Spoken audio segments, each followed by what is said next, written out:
pessoal, eu sou a DJ Agatha Chelfor e nós estamos aqui no nosso baú de histórias de hoje.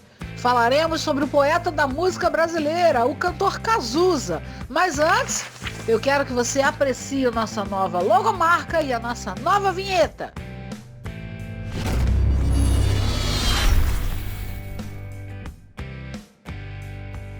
Então vamos lá.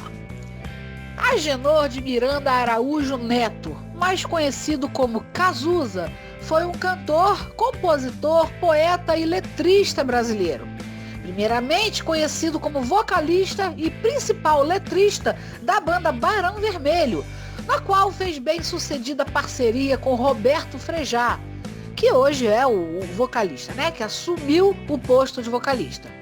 Cazuza posteriormente seguiu a carreira solo, sendo aclamado pela crítica como um dos principais poetas da música brasileira. Cazuza também ficou conhecido por ser rebelde, boêmio e polêmico, tendo declarado em entrevistas que era bissexual. No ano de 1989, declarou ser soro positivo, que é o termo usado para descrever a presença do vírus HIV. Sua infância e adolescência.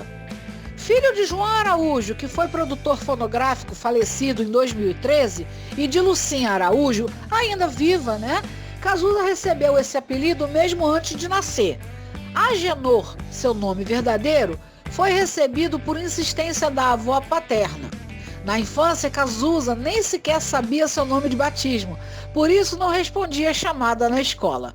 Só mais tarde, quando descobre que um de seus compositores prediletos, o Cartola, também se chamava Agenor, que na verdade era Angenor por um erro do cartório, é que Cazuza começa a aceitar o nome.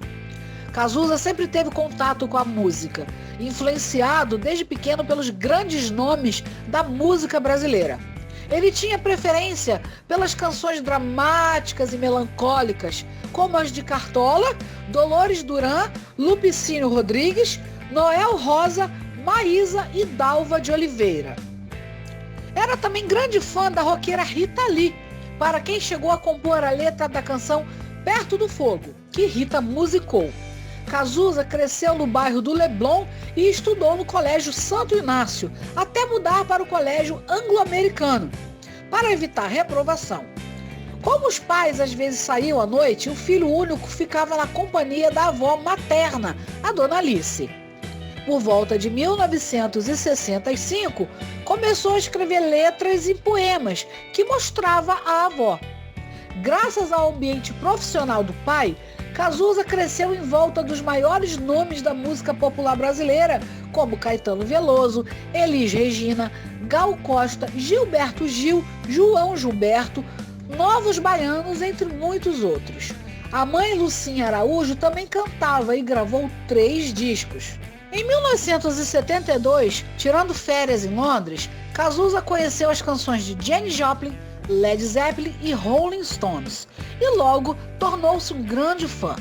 Por causa da promessa do pai, que disse que lhe presentearia com um carro caso ele passasse no vestibular, Cazuza foi aprovado em comunicação em 1976, mas desistiu do curso 3 semanas depois. Mais tarde começou a frequentar o Baixo Leblon, onde levou uma vida boêmia, bebendo e fumando e se relacionando sexualmente com homens e mulheres. Para evitar que o filho continuasse a manter uma atitude rebelde perante a vida, João Araújo criou um emprego para ele na gravadora Som Livre, da qual foi fundador e presidente. Na gravadora Som Livre, Cazuza trabalhou no departamento artístico, onde fez triagem de fitas de novos cantores. Logo depois, trabalhou na assessoria de imprensa, onde escreveu releases para divulgar os artistas. A banda Barão Vermelho. O Barão Vermelho, que até então foi formado por Roberto Frejá na guitarra, Dé Palmeira no baixo, Maurício Barros no teclado e Guto Goff na bateria, gostou muito do vocal berrado de Cazuza. Em seguida, Cazuza mostra à banda letras que havia escrito e passa a compor com Roberto Frejá, formando uma das duplas mais festejadas do rock brasileiro. Dali pra frente, a banda, que antes só tocava covers, passa a criar um repertório próprio. Após ouvir uma fita demo da banda, o produtor Ezequiel Neves convence o diretor artístico da Som Livre, Guto Graça Mello, a gravar a banda. Juntos, convence o relutante João Araújo a apostar no Barão Vermelho. Com uma produção barata e gravado em apenas 2 dias, é lançado em 1982 o primeiro álbum da banda, Barão Vermelho. Depois de alguns shows no Rio de Janeiro e em São Paulo, a banda voltou ao estúdio e com uma melhor produção. Gravou o disco Barão Vermelho 2, lançado em 1983. Esse disco vendeu 15 mil cópias. Foi nessa fase que, durante um show no Canecão, Caetano Veloso apontou Cazuza como o maior poeta da geração e criticou as rádios por não tocarem a banda. Na época, as rádios só tocavam pop brasileiro e MPB. O rótulo de banda maldita só abandonou o Barão Vermelho quando o cantor Ney Matogrosso gravou a música Pro Dia Nascer Feliz. Era um empurrão que faltava e a banda ganhou vida pública própria. Abre aspas. Não divido nada, muito menos o palco. Fecho aspas. Cazuza deixou a banda a fim de ter liberdade para compor e se expressar, musical e poeticamente. Em julho de 1985, durante os ensaios do 4º álbum, Cazuza deixou o Barão Vermelho para seguir a carreira solo.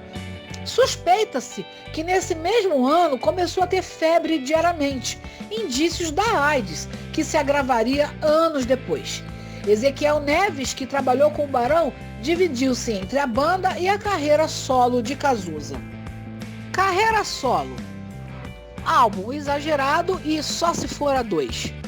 Em outubro de 1985, Cazuza é internado para ser tratado por uma pneumonia. Cazuza exigiu fazer um teste de HIV, do qual o resultado foi negativo. Em novembro de 1985, foi lançado o primeiro álbum solo, Exagerado, com a música intitulada, que era a faixa título com o mesmo nome, Exagerado, composta em parceria com Leone, que era da banda Kid Abelha, e se torna um dos maiores sucessos e marca registrada do cantor. A canção Só as Mães São Felizes foi vetada pela censura. Gravou o segundo álbum no segundo semestre de 1986, como a Som Livre rompeu com seu elenco de artistas. Só Se For a 2 foi lançado pela Polygram, que agora chama Universal Music Group, e no ano de 1987. Logo depois, a Polygram contratou a Cazuza. Esse álbum, Só Se For a 2, mostrou temas românticos como Só Se For a 2, a música título, O Nosso Amor a Gente Inventa, Solidão Que Nada e finalizando com a música Ritual. Ideologia e o Tempo Não Para. A AIDS se manifestou em 1987. Cazuza foi internado com pneumonia e o novo teste revelou que o cantor era portador do vírus HIV.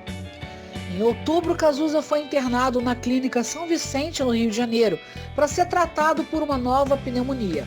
Em seguida, ele é levado pelos pais aos Estados Unidos.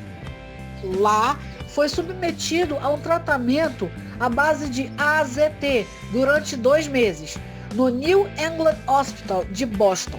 Ao voltar ao Brasil no começo de dezembro de 1987, Cazuza inicia as gravações para um novo disco.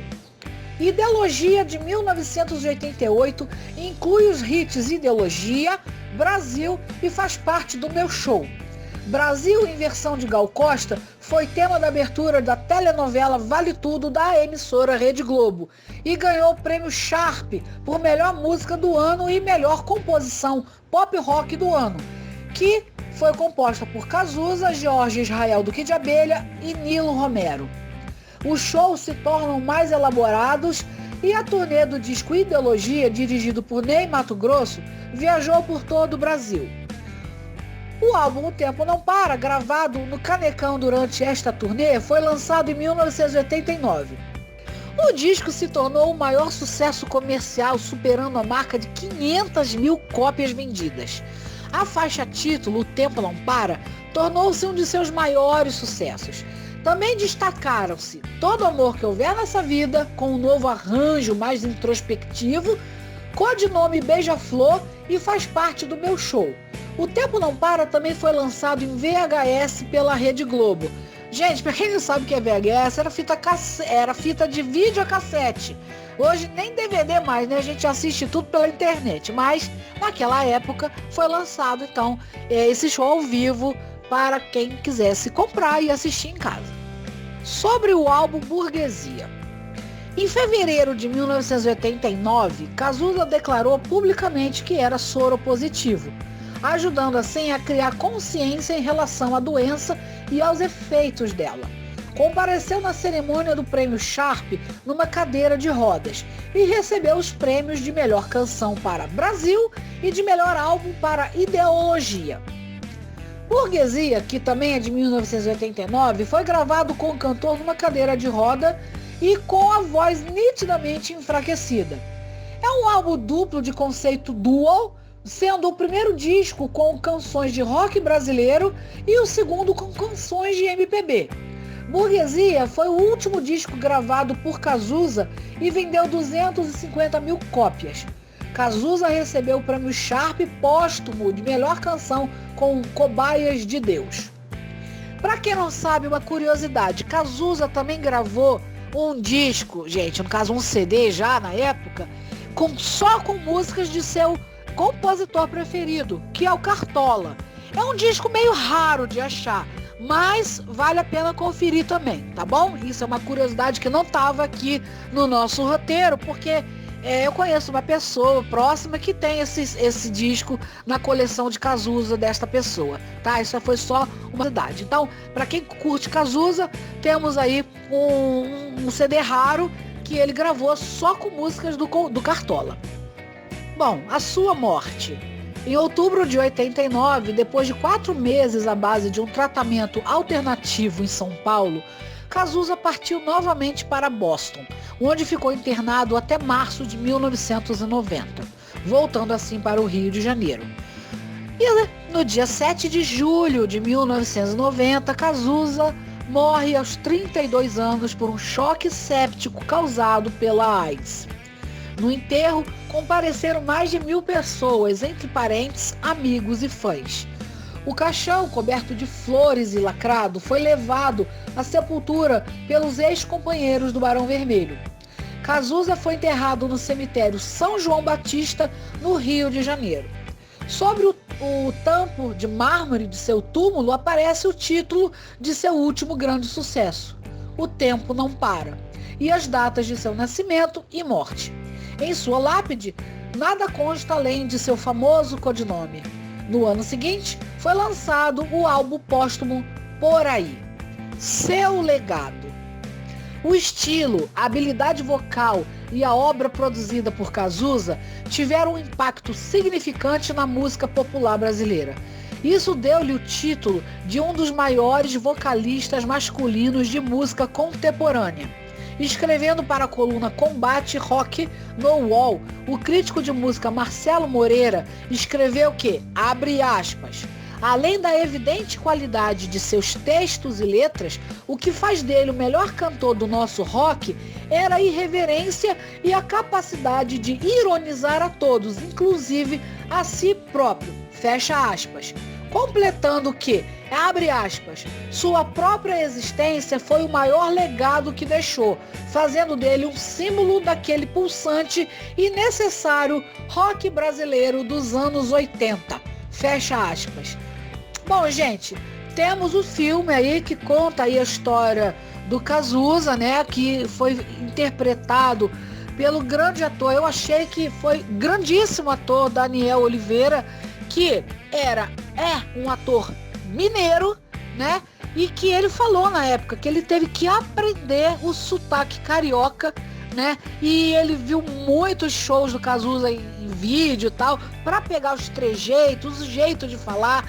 E eu vou dizer, se a gente não soubesse como que era a cara do Cazuza, o Daniel Oliveira ficou um clone. Foi maravilhoso esse filme, eu gosto, muita gente critica, mas é o seguinte, pode conferir também aí o filme, que eu não me lembro, eu acho que o nome do filme é O Tempo Não Para, se eu não me engano. Mas é só procurar aí o filme do Cazuza, porque aí vocês vão ter um pouco aí dessa história desse grande mito, desse grande poeta do nosso rock brasileiro. Então a gente fica por aqui. Bom, pessoal, eu acho que vocês já notaram que eu estou usando óculos agora. Pois é, a vida imita a arte, porque na minha vida real estou usando óculos. Pois é, gente, a idade chega, a gente tem que botar os nossos olhos biônicos. Então, nada melhor que para esse quadro Baú de Histórias, eu também esteja usando óculos aqui para vocês. Não se esquece de se inscrever no nosso canal, ativar o seu sininho de notificações para receber mais vídeos e dar o seu like esperto aí. Muito obrigado e até a próxima. Miau!